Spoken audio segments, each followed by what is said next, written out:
Welcome to In Business, part of the podcast called Peter Day's World of Business. You can also subscribe to the sister program, Global Business, presented by Peter Day and on air 52 weeks a year. Listen out for more details after the program. This week, Peter wonders what business has to learn from rock and roll and comedy.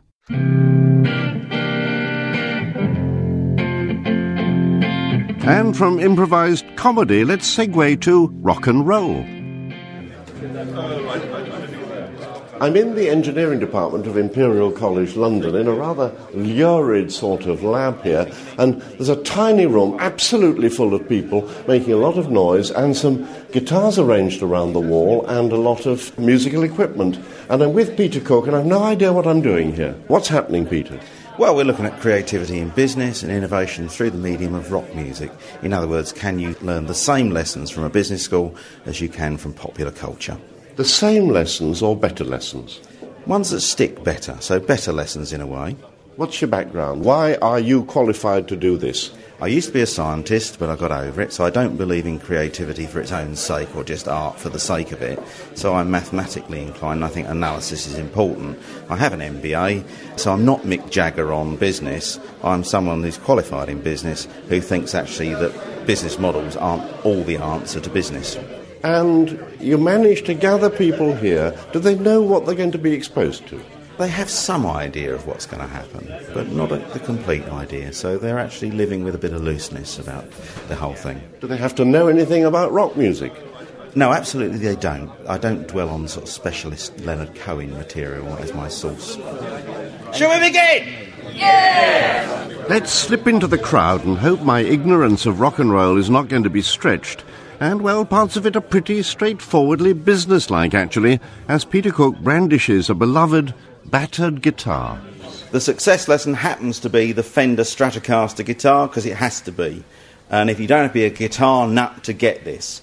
In the beginning, there were two sorts of guitars. That's very crude for the guitarists in the room. There were guitars made by Gibson, which were made by craftspeople. And there were guitars made by Mr. Fender. This is a Fender Stratocaster we have here. And the Fender innovation is to make them in bits rather than as a craft, to turn it almost like the Ford production line guitar rather than the craft guitar.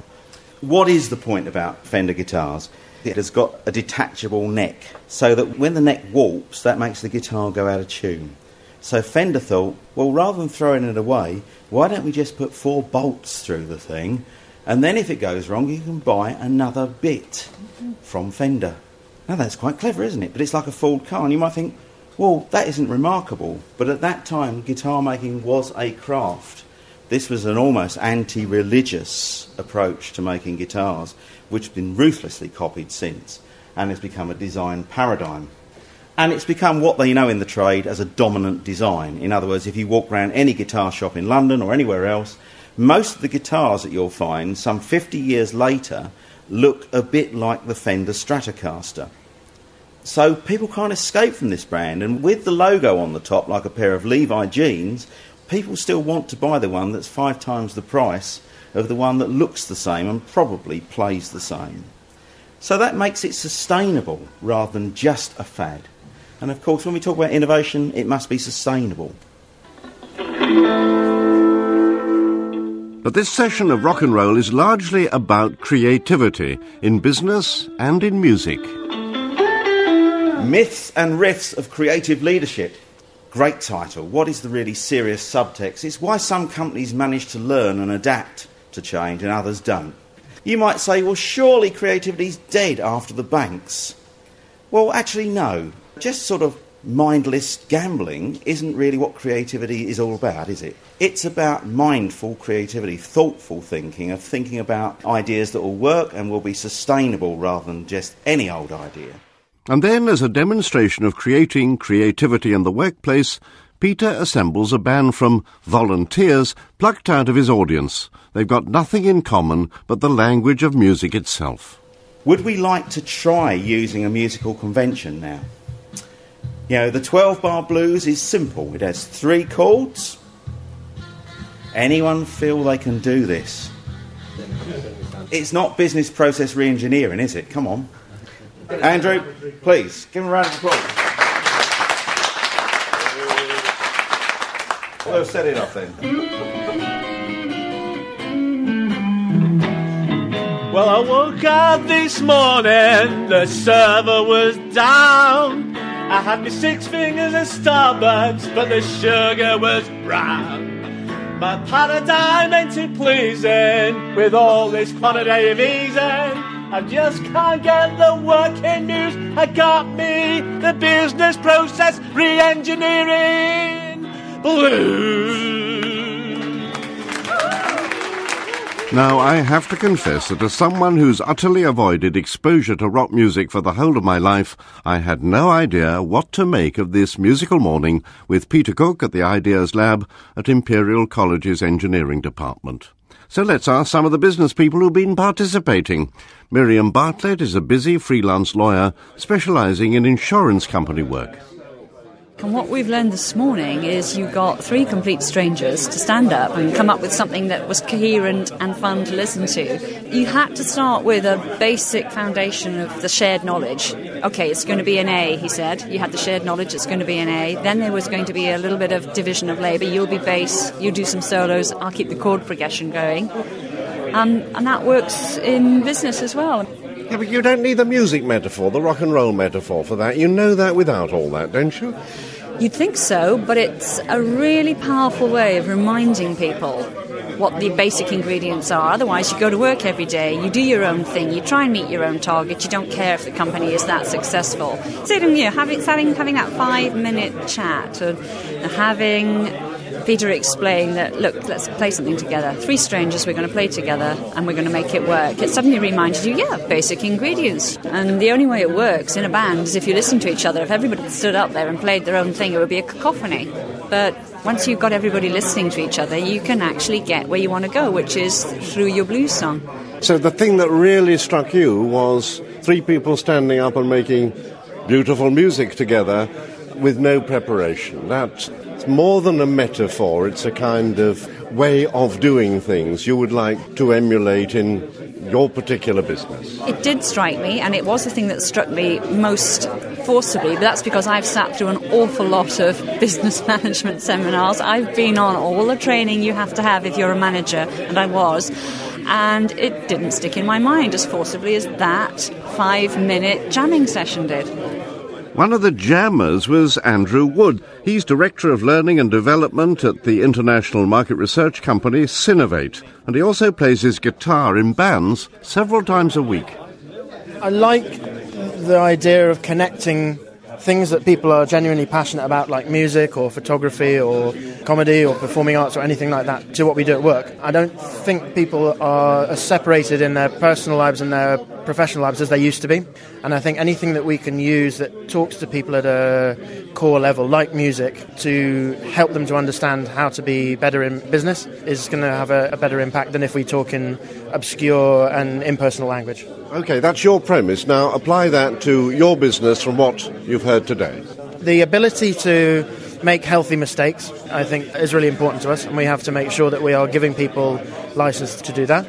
Well, that's like being a rock star, is it? That sort of freedom? You're disciplined by the marketplace you make your record in, I suppose. Right. But does that come out of rock music? I think to get to that record, you have to have been allowed to experiment, to rehearse. You can make mistakes in a studio.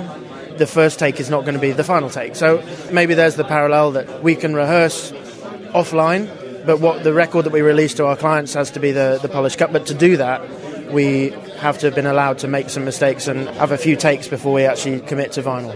But I think the message that we need to make sure we send out, and particularly to young people, is it's okay to do that as long as we recognise it, as long as we learn from it, as long as we do it in an environment where it's not putting our business into threat. Another member of the audience for Peter Cook's Rock and Roll and Business session turns out to be Dennis Torish, Professor of Leadership at the University of Kent. What's an academic doing here, rock and rolling? I think that leadership, creativity and innovation are very important things in organisations. But I think to do it well, they need to become more human, and they need to find ways of letting people bring more of their non-work lives into work with them. Music. Music is a good example, but almost anything that allows people to be themselves. They don't stop being Joe or Dennis or Fred because they're at work, but sometimes our management systems force them to do precisely that. And whatever gets people bringing more of their outside interests and personalities to work, I think will help businesses to be much better places to be and better organisations as well. But confidentially, tell me, what's that got to do with rock and roll? Is this a metaphor? Is this just a lot of buzz points because people like music brought up here today? What's it got to do with rock and roll? Well, I think it is a metaphor, but it's also a little bit more than that, because it's just a good example of how we behave in certain ways outside work. We have certain feelings, passions, curiosity and so on. But just as soon as we go into work, we're expected to behave very differently. We're supposed to become a regimented corporate citizen in some way. And I don't think people actually behave at their best in that kind of environment. So yes, maybe it is a metaphor, but I think it's a little bit more than that as well. I mean, I think one of the things Peter was talking about a lot was improvisation, and you do that in a band. But quite frankly, in very many workplaces, you dare not improvise because you've got a very detailed job description, you've got very strict performance criteria, you've got all these boxes that you have to tick, you have an appraisal system at the end of the year, which isn't going to necessarily evaluate you on your improvisation, but on how well you existed within existing structures. Those things, I think, squeeze the life out of very many creative people and processes. Professor Dennis Torish, learning from rock and roll. One thing still nagged me at the end of all this, and I put it to rock and roller Peter Cook. A morning out like this may be exhilarating, but then we go back to our desks and everything is just the same. Isn't the whole inspiration-provoking experience a little bit counterproductive? For some people, it starts them doing some fundamentally different things. For example, one session we ran recently with a professor was very short, and you can't change people totally in an hour, but actually he pointed out how useless appraisals were using a similar approach. One HR director went away and she's actually cancelled all her appraisals for the whole organisation. So someone who had the ability to do something about it did go away and do something quite significant. So just occasionally, the hour does work. Peter Cook of the Academy of Rock. Yes, business is often routine, and so are business ideas. Rock and roll and comedy seem to be able to jolt participants out of their settled thinking and into an inspiring sort of spontaneity. That's what they say, or sing anyway. Sex in biz and rock and roll. He's very good indeed. Peter Day. The producer of In Business was Sandra Canthal. If you missed past editions of In Business, there's a permanent archive of most of the programmes going back over the past 6 years. You can access these via the link on our webpage on the right-hand side called Previous Programmes. To get to the In Business page, visit the BBC Radio 4 website and follow the links. This has been a podcast from the BBC. For more information and for our terms and conditions, go to bbc.co.uk/radio4.